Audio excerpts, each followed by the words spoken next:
ప్రేక్షకులందరికీ పులి కన్ను వైడ్ ఐ ఛానల్లోకి పునః స్వాగతం. ఈ తరం కోసం మహాభారతం ఈ క్రమంలో మనం మూడో సంచికలోకి వచ్చాం. పోయిన సంచికలో మనము సత్యవతికి శంతనుడికి పెండ్లి జరగటం, దానికి మూలభూతంగా దేవవ్రతుడు భీష్మమైన ప్రతిజ్ఞ చేసి భీష్ముడిగా ఉండటం అంతవరకు మనం చెప్పుకున్నాం. ఇక్కడి నుంచి మనం శంతనుడు వివాహం అయిన తర్వాత దగ్గర నుంచి కథ ఏం జరిగిందో మనం చెప్పుకుందాం. శంతనుడికి వివాహం అయిన తర్వాత సత్యవతికి ఆయన ద్వారా ఇద్దరు కుమారులు కలిగారు. ఒకడు చిత్రాంగదుడు, రెండవ వాడు విచిత్ర వీర్యుడు. ఈ పేర్లు చాలా సింబాలిక్గా పెట్టినట్టుగా మనకు కనిపిస్తూ ఉంటుంది. వాళ్ళకి సరిపోయినాయి. ఈ చిత్రాంగదుడు విచిత్ర వీర్యుడికి మధ్యలో చాలా ఎడము ఉన్నది. చిత్రాంగదుడు రాజ్యాభిషేకం జరిగి రాజ్యపాలనకు వచ్చిన తర్వాత అప్పటికి ఈ విచిత్ర వీరుడు అనేవాడు బాలుడు. కాబట్టి వీళ్ళిద్దరి మధ్యలో ఎంత గ్యాప్ ఉందో మనకు తెలుస్తుంది. అయితే వీళ్ళిద్దరు బాలకులుగా ఉన్నప్పుడే శంతనుడు పరలోక గదుడయ్యాడు, ఆయన లేడు. అయితే వీళ్ళిద్దరు కొద్దిగా ఒకతను యవ్వనంలో ఉన్నాడు, ఒకతను బాలుడు. కానీ రాజ్యభారం భీష్ముడి మీదనే ఎక్కువగా ఉంటుంది. వాళ్ళు అసలు ఎలా చేస్తున్నారో వాళ్ళకి అధికారం ఉంటుంది, రాజ్యం మీద సింహాసనం మీద కూర్చొని ఉంటారు. కానీ ఎలా చేస్తున్నారు అన్నది పర్యవేక్షించి అన్నిటినీ సరిచేయించే బాధ్యత మళ్ళీ భీష్ముడి మీదనే ఉన్నది. ఇలాంటి పరిస్థితిలో చిత్రాంగదుడు ఆయన మహా గర్విష్ఠులాగా ఉండేవాడు. అంటే తన బలం మీద తనకు విపరీతమైన నమ్మకం ఉండేది. ప్రతి రాజుని సవాల్ చేసేవాడు, ప్రతి రాజుతో యుద్ధానికి దిగేవాడు, జయిస్తూ ఉండేవాడు. ఇలా రాజులందరితోటి యుద్ధాలు చేస్తుండేటటువంటి క్రమంలో ఒక చిత్రాంగదుడు అని పేరున్న ఒక గంధర్వుడు ఆయనకి తారసపడతాడు. గంధర్వుడి మీదే యుద్ధానికి దిగుతాడు. ఆ గంధర్వుడు ఈయనకంటే చాలా బలవంతుడు. గంధర్వుడు ఎక్కడి నుంచి వచ్చాడు, అసలు ఎవరు గంధర్వులు అన్నది ఇంకో సందర్భంలో ఎప్పుడో మాట్లాడుకుందాం. అయితే ఈ చిత్రాంగదుడు అనే ఈ గంధర్వుడు ఏమంటాడంటే, నా పేరు నువ్వు పెట్టుకొని నువ్వు అనవసరమైన పనులు చేస్తున్నావు, నా పరువు పోగొడుతున్నావు అని చెప్పి ఆయనకి ఇంకా కోపం వచ్చింది. తన పేరు పెట్టుకున్నందుకు ఇంకా కోపం వచ్చింది. కోపం వచ్చి చిత్రాంగదుడు గంధర్వుడి చేతిలో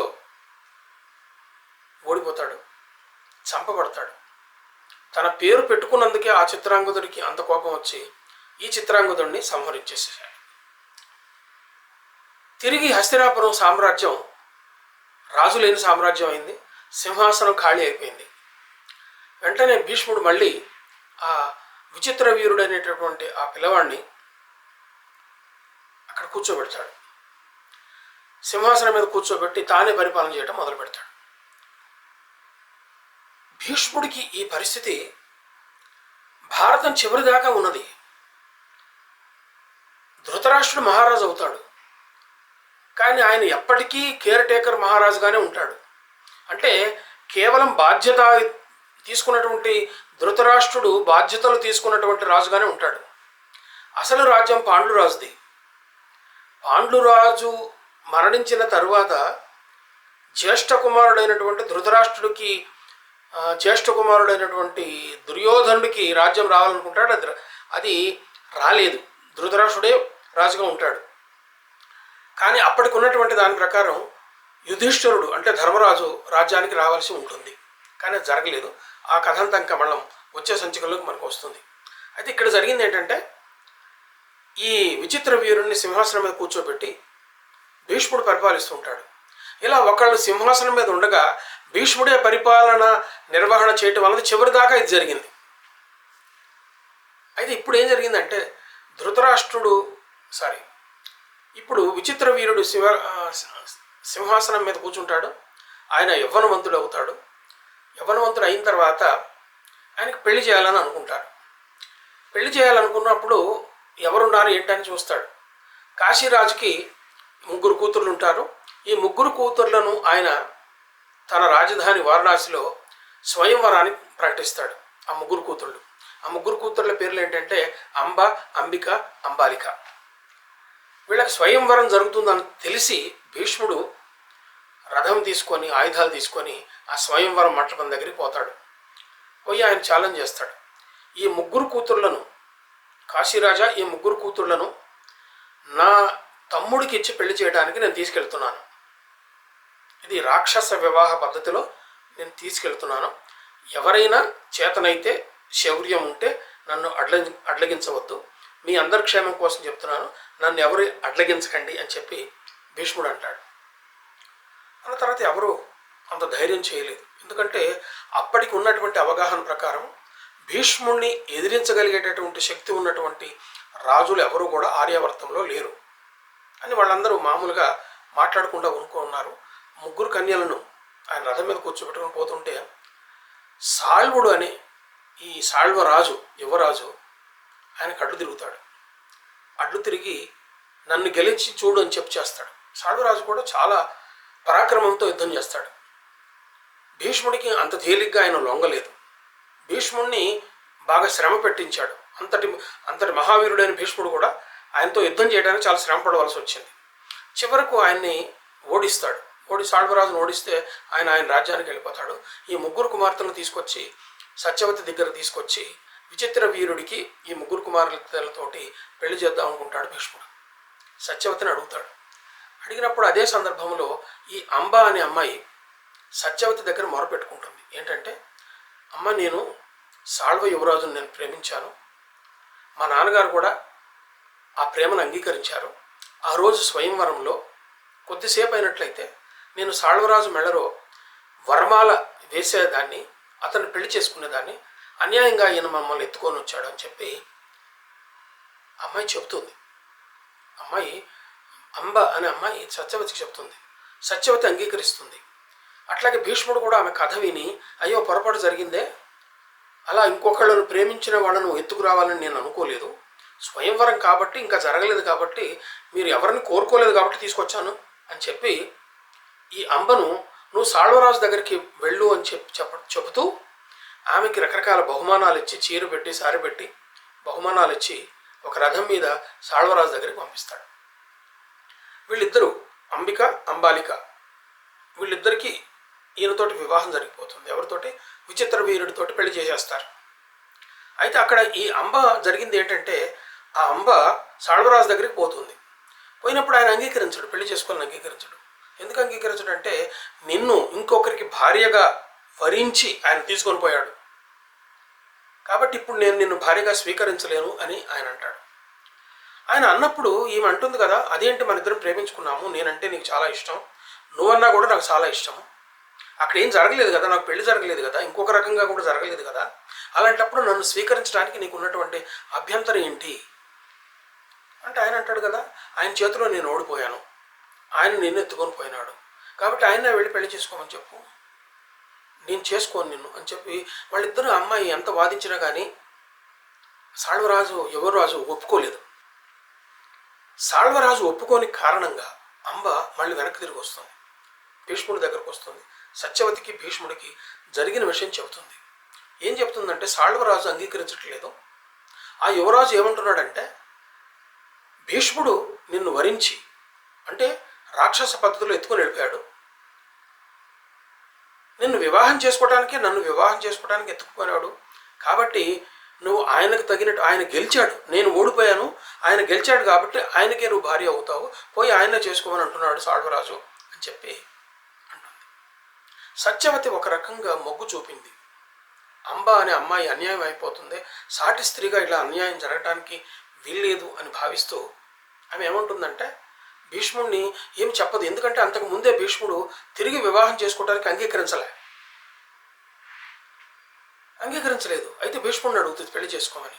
అడిగితే ఆయన అంటాడు కదా, నేను నా తండ్రికి ఎదురుగా, నా తండ్రి సాక్ష్యంగా నేను ప్రతిజ్ఞ చేశాను మళ్ళీ పెళ్లి చేసుకోనని, అందువల్ల నేను చేసుకోలేను, నువ్వు ఆయన్నే అడగాలని చెప్తాడు. అప్పుడు అంబ చాలా చింతకు లోనవుతుంది, దుఃఖిస్తుంది. ఏంటి నాకు ఈ పరిస్థితి అనుకుంటుంది. అటు ఆయన అంగీకరించలేదు, ఇటు ఈయన అంగీకరించలేదు, అది న్యాయబద్ధం ధర్మబద్ధం అని చెప్పి భీష్ముడు నన్ను ఎత్తుకొని వచ్చాడు, ఏంటి ఇదని చెప్పి తనను రక్షించే వాళ్ళు ఎవరు ఉన్నారు అని చెప్పి భావించి తను రక్షించే వాళ్ళ కోసం వెతుక్కుంటూ వెళుతుంది. అయితే అంబ ఎక్కడికి వెళుతుంది, ఏం జరిగింది అన్నది ఆ తర్వాత కథలో మనం చెప్పుకుందాం, ఇంకొక కథలో మనం చెప్పుకుందాం. కానీ ఇక్కడ జరిగింది ఏంటంటే, ఒక రకంగా అనాలిసిస్ చేసి చూస్తే మనం కథని మాత్రం చెప్పుకోవడం మాత్రమే కాకుండా ఆ కథ వెనక జరిగినటువంటి సామాజిక ప్రక్రియ ఏంటని కూడా మనం మాట్లాడుకుంటున్నాం. ఈ క్రమంలో మనం ఆలోచిస్తే అసలు అప్పటికి భీష్ముడు చేసిన తప్పేంటి? భీష్ముడు నేరం చేశాడా? ఒక రకంగా తప్పు చేశాడా? ఎందుకు తప్పు అవుతుంది? ఆ రోజుకి ఆ కాలానికి అనుసరించబడినటువంటి వివాహాలు ఎట్లా ఉండేవి? మనం ఒకసారి చూస్తే 8 రకాల వివాహాలు మనకు అంటే మహాభారత సమాజం కాలం నాటికి 8 రకాల వివాహాలు అన్నట్టుగా మనకు తెలుస్తుంది. మనుస్మృతి చదివిన వాళ్ళకు కూడా 8 రకాల వివాహాలు ఎలా ఉండేవి అన్నది కూడా తెలుస్తుంది. ఆ 8 రకాల వివాహాలు ఏంటంటే బ్రాహ్మ్యము, దైవము అంటే దైవత వివాహం అన్నమాట. అట్లాగే బ్రాహ్మము, దైవము, ఆర్ష వివాహము, అట్లాగే ప్రాజాపత్య వివాహము. ఈ 4టిని అప్పుడు అంగీకరించారు. ఈ 4 రకాల వివాహాలని ఆ సమాజం అంగీకరించింది మనుస్మృతి కాలం నాటికి. అయితే మనుస్మృతి అన్నది మహాభారతం తర్వాత వచ్చిందా, మహాభారతం కాలంలో వచ్చిందా, అంతకంటే ముందు ఉన్నదా అన్నది వివాదాస్పదమైంది. ఆ వివాదంలోకి మనం వెళ్ళొద్దు. కానీ మహాభారత కాలం నాటికే వివాహాలు ఉన్నట్టుగా మనకు వేరే ఆధారాలను బట్టి కూడా మనకు తెలుస్తుంది.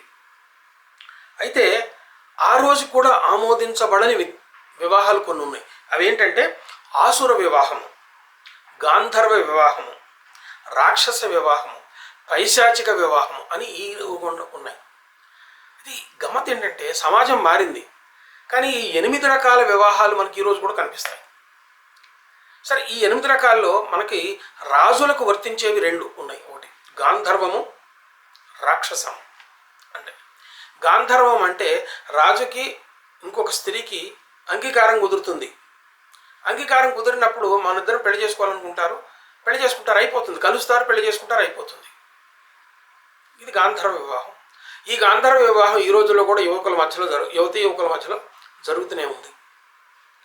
కాలం గడిచినా కూడా రకరకాలుగా జరుగుతుంది.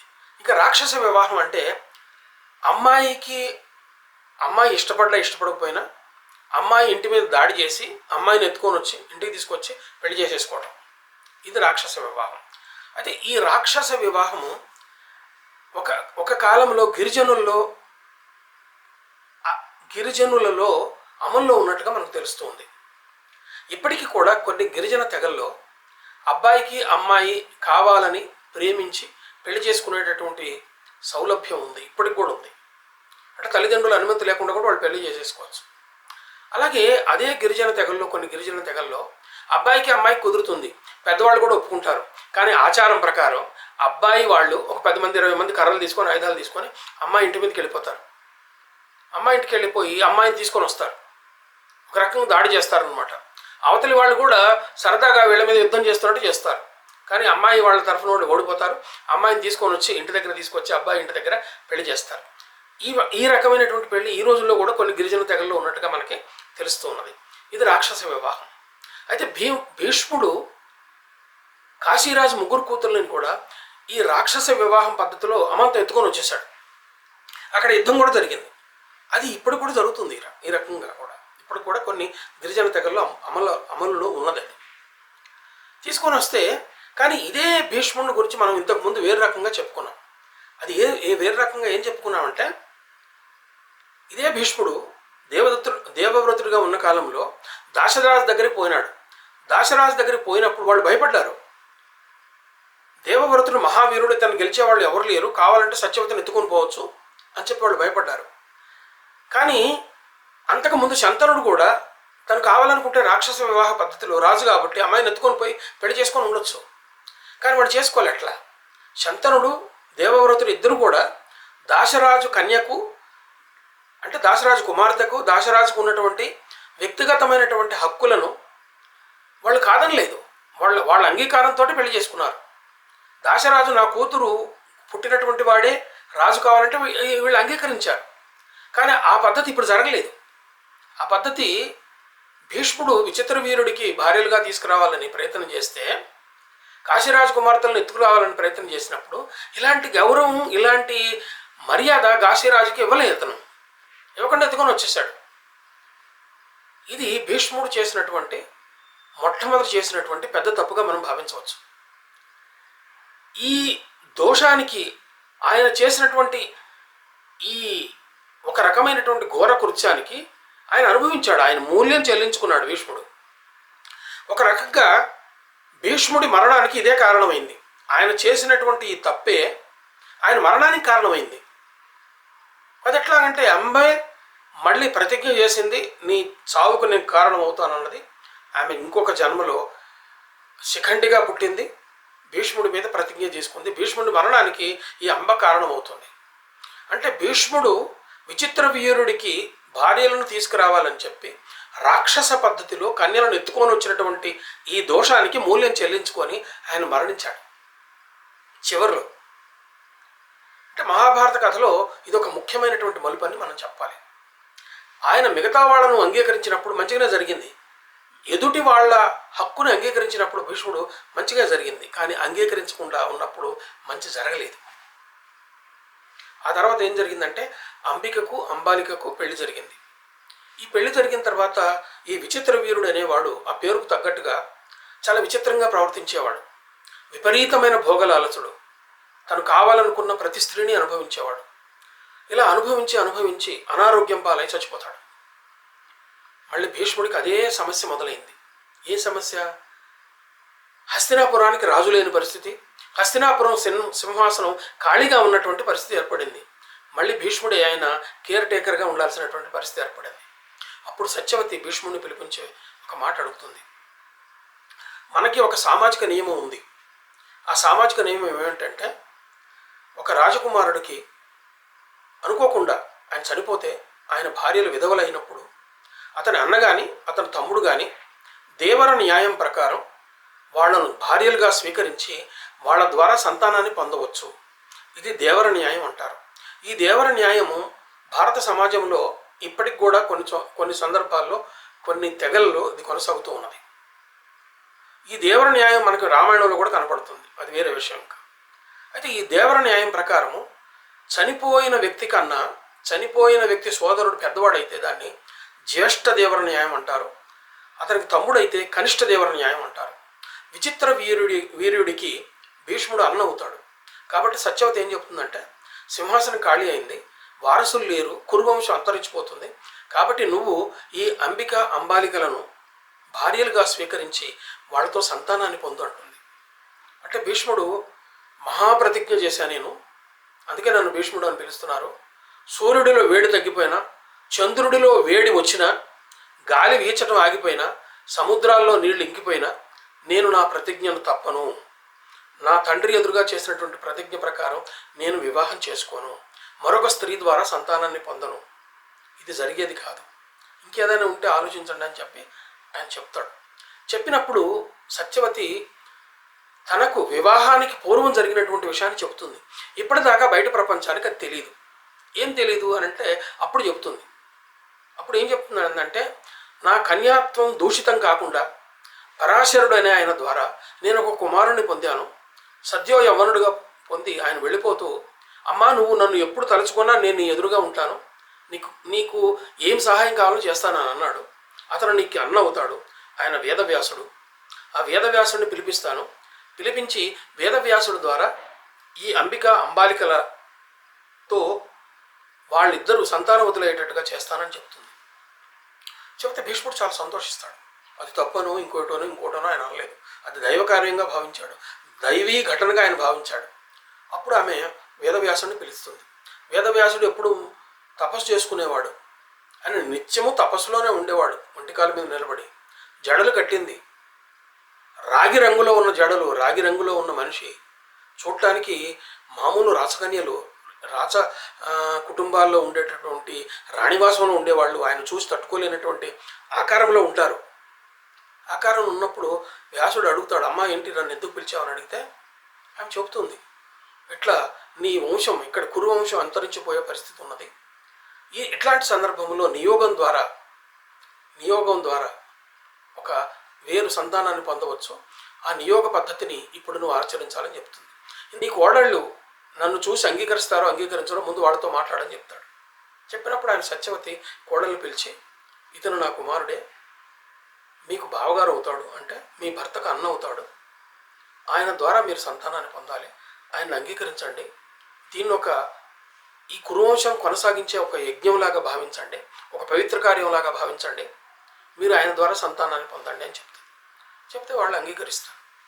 అంగీకరించిన తర్వాత అంబిక దగ్గరికి ఈయన వెళతాడు. అంబికతో కొన్నాళ్ళు ఉంటాడు. ఈయన ఆకారాన్ని భరించలేక అంబిక అంగీకరిస్తుంది.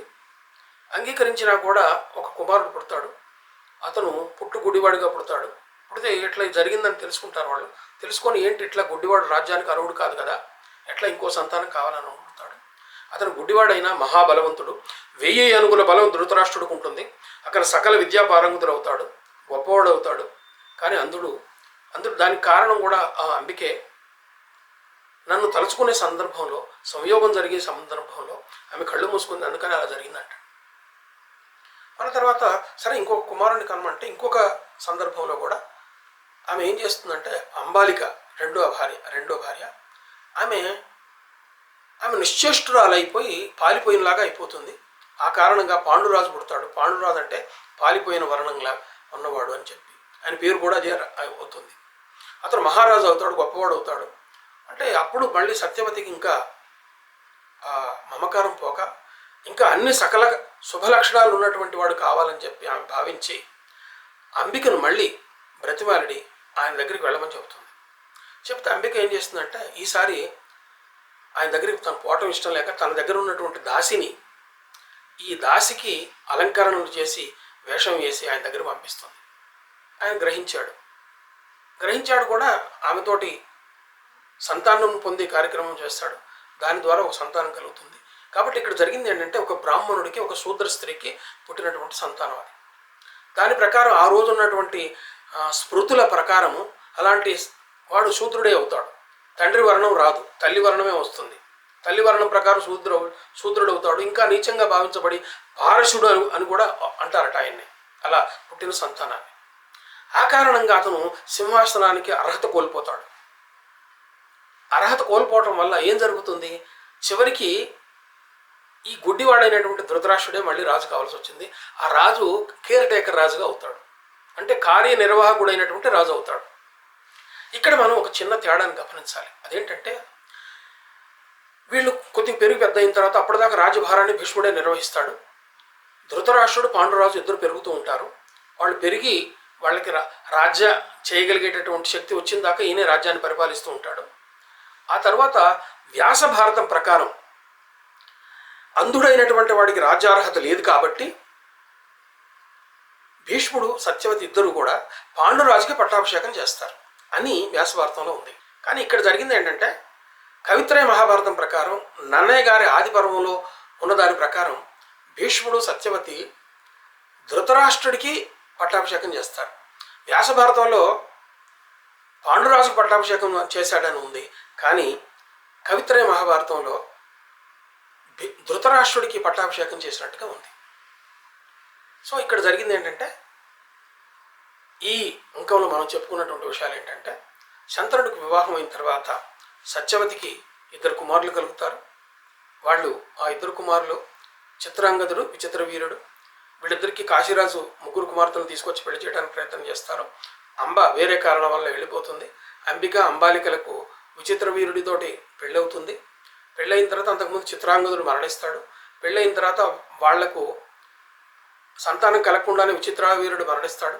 అలాంటి సందర్భంలో నియోగం పద్ధతి ద్వారా వ్యాసుడి ద్వారా అంబికకు అంబాలికలకు వీళ్ళిద్దరికీ ధృతరాష్ట్రుడు, పాండురాజు, విదురుడు పుడతాడు. ఆ తర్వాత ధృతరాష్ట్రుడికి రాజ్యాభిషేకం చేస్తారు. ఆయన కార్యనిర్వాహకుడైనటువంటి రాజుగా ఉంచుతారు. మిత్రులారా, ఈ సంచికను ఇక్కడ ఆపేద్దాం.